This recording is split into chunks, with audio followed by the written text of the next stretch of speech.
groupe Paul Bellon a organisé une exposition à la salle des fêtes rendant hommage à monsieur Robert Ternot, récemment disparu. Les amateurs ont pu y admirer plus de 161 tableaux réalisés par 30 artistes peintres. Écoutez, j'aime bien ces toiles.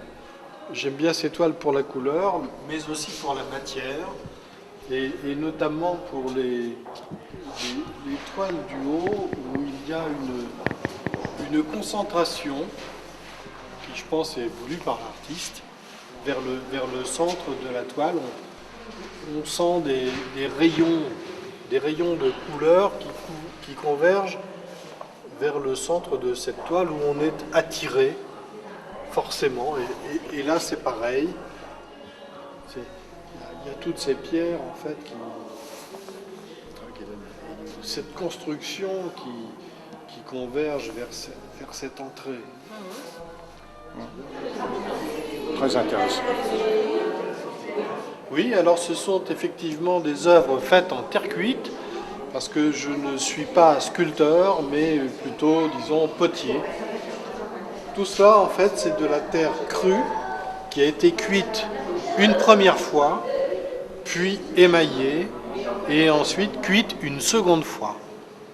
Toutes ces œuvres ont été cuites, en fait, 2 fois, et à partir de terre crue.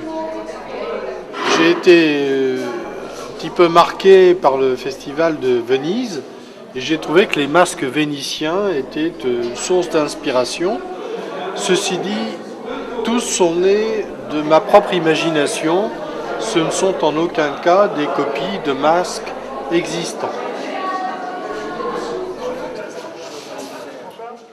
Cette exposition, couplée à un hommage à un artiste récemment disparu, s'est vue complétée par un geste de solidarité envers les plus démunis.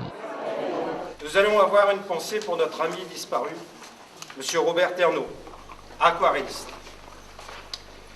Je ne vais pas vous énoncer tous les prix que notre ami a remportés par la maîtrise de cette discipline si difficile.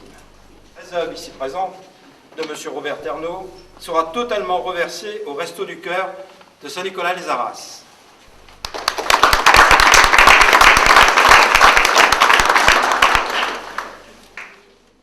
La vente de la sélection d'œuvres de Robert Ternot a permis de réunir 730 € qui ont été intégralement reversés au Restaurant du Cœur Médiolannais.